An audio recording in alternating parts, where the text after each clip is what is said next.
নারায়ণগঞ্জ শহরের লঞ্চঘাট এলাকা থেকে জঙ্গি অভিযোগে তরিকুল ইসলাম সাকিব নামে এক ব্যক্তিকে আটক করা হয়েছে। তিনি নিষিদ্ধ জঙ্গি সংগঠন জেএমভির দক্ষিণাঞ্চলের প্রধান বলে দাবি র্যাবের। র্যাব 11 এর অধিনায়ক লেফটেন্যান্ট কর্নেল কাজী শমশের উদ্দিন জানিয়েছেন, সাকিবের বিরুদ্ধে ঢাকা ও নারায়ণগঞ্জ সহ দেশের বিভিন্ন জেলায় সন্ত্রাস বিরোধী ও বিস্ফোরক আইনে 8টি মামলা রয়েছে। দক্ষিণাঞ্চলের যশোর, খুলনা, বাগেরহাট, বরগুনা ও পিরোজপুর সহ বিভিন্ন জেলায় জেএমভির দাওয়াতি শাখার প্রধান হিসেবে দায়িত্ব পালন করেন তিনি।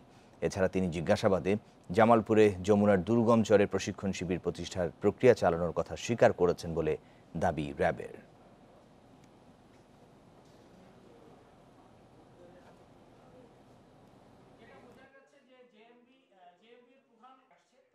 প্রচুর পরিমাণ উগ্রবাদী লিফলেট, উগ্রবাদী বই এবং প্রশিক্ষণ ম্যানুয়াল ছাড়াও একটি চাপাতি আমরা উদ্ধার করেছি।